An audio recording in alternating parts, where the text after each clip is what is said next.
dia, boa tarde, boa noite, galera. Não sei que horas vocês vão estar vendo esse vídeo, mas o importante é que estejam assistindo. Eu sou o professor Rony, professor de História. Estamos aqui mais uma vez para uma aula de História do Brasil Colonial.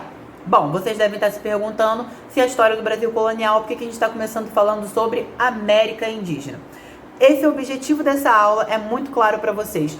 Problematizar a ideia de descobrimento do Brasil por parte do Pedro Álvares Cabral. Por que a gente precisa problematizar isso, pessoal? Existe hoje na discussão historiográfica a existência de dois conceitos diferenciados a respeito de um mesmo processo histórico. O primeiro significa colonização. O que é a colonização? É o empreendimento de colonização política e economicamente. O Brasil deixou de ser colonizado, né? A colonização teve fim com a nossa independência, quando nós paramos de depender política e economicamente de Portugal. No entanto, a gente descobriu um termo chamado colonialidade. E o que significa colonialidade? É que, embora tenha acabado a colonização política e econômica, ainda permanece nos dias de hoje uma herança do pensamento colonial. Então, a colonialidade é a colonização do pensamento e dos conhecimentos. E como a gente vai reverter um pouquinho dessa colonialidade nessa aula de hoje? Chamando atenção para o fato de que a história do continente americano, que a história do Brasil, não se inicia só quando os europeus chegam aqui. Eu vou mostrar para vocês um pouquinho da diversidade de povos, culturas, sociedades e impérios indígenas que já circulavam e se estabeleciam no continente americano muito antes da chegada dos europeus. E com isto iremos destacar que a história do Brasil não começa em 1500, mas já vem de muito tempo. Então vamos lá, galera, ver um pouquinho dessa diversidade? Passando aqui para a nossa lâmina 2, nós vamos ver, eu chamei a atenção para alguns dos principais povos e impérios existentes. Nós temos os Olmecas, que é um povo que foi extinto até mesmo antes da chegada dos europeus, né? Por conta de pandemias, cataclismas, eventos climáticos, guerras com outros povos indígenas, mas que deixaram um imenso legado, né? Deixaram muitas fontes da sua sociedade, deixaram escritas mostrando como eles se organizavam, deixavam pinturas passando um pouco da sua cultura e vestimenta e deixaram, sobretudo, inúmeras obras artísticas e arquitetônicas. Entre elas, as famosas cabeças olmecas, né? Que eram as cabeças dos grandes reis olmecas esculpidas em pedras gigantes. Sabem o monumento dos Hokages lá no Naruto? Então, eles faziam algo semelhante, só que em pedras fixadas no chão. Isso mostra com que sociedades existiram e deixaram de existir muito antes da chegada dos europeus por conta de contextos das sociedades indígenas e que nada teve a ver com a chegada deles em 1500. Bom, nós vamos ter os maias e os astecas que se localizavam e se estabeleceram na região da Mesoamérica.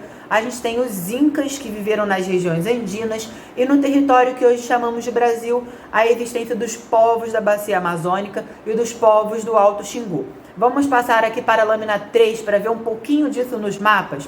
Quando eu falo Mesoamérica, galera, eu estou falando dessa região ali em vermelho, onde é que estava o Império Azteca. Por que Mesoamérica? Continente americano, meso significa meio. Então, Mesoamérica, no meio da América. Tá ali, na região do México. Quando eu falo, e agora uma coisa que eu preciso chamar a atenção para vocês. Quando a gente fala sobre maias, por que a gente sempre tem que falar no plural? Porque o S é mais chique? Não. Porque quando a gente fala de Império Azteca e Império Inca, a gente está falando de uma mesma sociedade, né? Ou quer dizer, a gente está falando de uma sociedade inca, de uma sociedade asteca, que eram organizadas por um único rei, dentro de uma única cultura, dentro de uma única norma, né? Seria o equivalente a, por exemplo, um Brasil, um território extenso, mas que tem a mesma lei, a mesma forma de organização social. É uma mesma comunidade, uma mesma sociedade. Quando nós falamos de maias, a gente está se referindo à existência de várias comunidades diferenciadas. Eram várias comunidades que tinham suas próprias leis, sua própria forma de organização social e suas próprias lideranças. No entanto, respondiam ao mesmo idioma e uma mesma base cultural. Então, são todos conhecidos como maias, pois eram, não eram completamente unidos, mas tinham relações entre si, eram unidos por uma mesma cultura e por uma mesma língua. No entanto, se tratavam de comunidades independentes uma das outras. Como podemos observar aqui no nosso mapa da direita, o Império Azteca se estendeu ali no meio. A gente tem lá embaixo o Império Inca, que se estendeu durante quase toda a América do Sul. A gente tem ali em verde, roxo e amarelo os principais troncos linguísticos, né? As comunidades e culturas indígenas que mais se expandiram pelo Brasil. Mas se a gente der um zoom, aquilo ali vira quase um quadro do Romero Brito, porque são tantas culturas que não dá pra gente evidenciar ali agora. E a gente tem lá no norte, né, lá na América do Norte, a existência dos esquimós, comanches, apaches e outras comunidades indígenas completamente diferenciadas que vivem no território que hoje nós compreendemos como Estados Unidos e Canadá. Aqui no nosso mapa da esquerda, a gente vai ver, direita, perdão, a gente vai ver um pouco da teoria de chegada desses povos humanos às Américas, né? Como a América foi povoada. A gente tem a teoria do Estreito de Bering, que é aquela que vocês devem conhecer do ensino fundamental, que é o homem atravessando o mar congelado lá da Sibéria para o Alasca, chegando na América do Norte, descendo aos pouquinhos. E a gente tem a teoria do Kon-Tiki. Já viram o filme da Moana, onde é que eles vão de balsa, de ilha em ilha, de ilha em ilha, até ir povoando os locais? Essa é a teoria do Kon-Tiki. Lembrando que nessa época o mar estava congelado, então mesmo as partes descongeladas estavam um pouquinho mais baixas, então tinham muitas ilhas que hoje estão cobertas pelo mar, mas que na época estavam, né, elevadas. Então acredita-se que povos saíram do continente asiático e vieram navegando de ilha em ilha até que chegaram na região da América do Sul. Isso é importante para a gente perceber a diferença dos fenótipos entre comunidades indígenas, né? Se vocês perceberem um esquimó, um apache e um indígena lá do Chile, eles são muito diferentes entre si. Um apache tem um nariz mais largo, traços mais fortes, né? Ele é mais alto, mais corpulento, enquanto que o indígena lá do Chile, ele vai ter um olhinho mais puxado, vai ser mais baixinho e vai lembrar muito os traços dos povos da Ásia. Bom, galera, vamos passar aqui agora para a nossa lâmina 4. E ela é importante para a gente compreender e ter a ideia de um fio condutor muito importante para essa aula, que é o conceito de índio. O que é índio para vocês? Nesse momento eu quero que vocês deem uma pausa, pensem por uns 20 segundinhos e pensem nos conceitos, nas categorias, como vocês definiriam o que é ser índio na cabeça de vocês. Voltaram da pausa? Então vamos lá. O conceito de índio é um conceito criado pela colonização. Antes da chegada dos europeus, nenhum indígena se chamava de índio. Existe uma diferença entre povos indígenas e índio. Povos indígenas significam os povos que são nativos daquele continente ou nativos daquela região.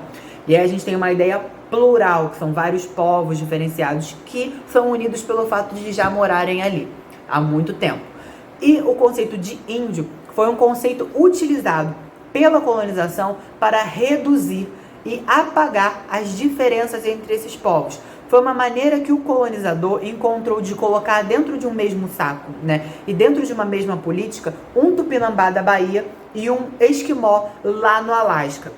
Então, galera, vamos aqui para a nossa lâmina 5 para a gente entender um pouquinho dos problemas desse conceito de indígena, esse conceito de índio. Bom, com esse conceito de índio, a gente tem uma herança de uma visão colonial, onde é que parece a imagem de que são povos sem história, né? Que eram os mesmos povos. Índio é tudo a mesma coisa, é tudo igual, tava todo mundo correndo ali pelo mato, tava todo mundo ali sem se organizar, vivendo da natureza, vivendo pela natureza, né? Logo, são povos que não tinham sociedade, que não tinham civilização, que viviam na pré-história, que não tinham escrita, que não tinham uma organização social ou uma cultura própria. Por isso, o europeu, ele chama todo mundo de índio, ele finge que não existem peculiaridades, que não existem culturas diferenciadas e dizem que são todos povos sem lei, sem rei e sem Deus. Com isso, são povos não civilizados e que o europeu teria direito, né, a chegar naquele continente, invadir e levar a civilização para aquele local, levar história para aquele local, levar cultura para aquele local, mesmo que isso custasse a guerra, a vida desses povos indígenas e que para isso ele tivesse que conquistá-los e escravizá-los, né? Mas que, na verdade, isso foi a invenção de um discurso do europeu para justificar, né, os seus interesses políticos e econômicos. Bom, pessoal, para a gente contestar essa ideia da colonização, vem comigo, vamos aqui para a nossa página 6. Com ela, eu vou mostrar para vocês a existência de alguns impérios que mostram para a gente que os povos indígenas tinham, sim, organização social, lei, Deus, né, e todas as suas formas de história e de registro da mesma. Vamos começar com o Império Azteca? Bom, algumas das curiosidades do Império Azteca era uma sociedade hierarquizada com presença de mobilidade social. Ela tinha a escravidão, por exemplo. Como que era a escravidão no Império Azteca? Deixa eu explicar aqui para vocês. Você vê aqui nesse mapa, aqui no cantinho, na parte em laranja, que o Império Azteca ele se expandiu por uma grande região dali do México. Com isso, né, ele se relacionou com outras comunidades que já existiam nas regiões que ele dominava. Com essas comunidades, eles estabeleciam relações de aliança ou de conflito. Nas relações de aliança, o Império Azteca cobrava tributos para defender essas comunidades, uma vez que ele tinha um grande exército, né, e tinha grandes meios de comunicação, tinha grandes excedentes de produção, tinha muito alimento. Então, para proteger e fornecer serviços e fornecer alimentos para essas comunidades aliadas, eles cobravam tributos. Então, você já vê uma forma de relação diplomática com outras etnias indígenas.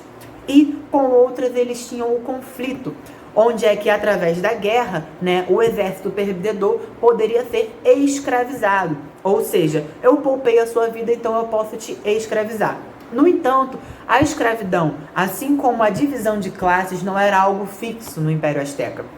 O camponês, ele era menos importante que o sacerdote, que era menos importante que o nobre guerreiro, por exemplo. No entanto, um escravo poderia se libertar através de algum tipo de mecanismo, ou um filho de camponês poderia estudar e se tornar um sacerdote, ou se tornar um guerreiro, e as pessoas poderiam transitar, né, entre essas classes da sociedade azteca.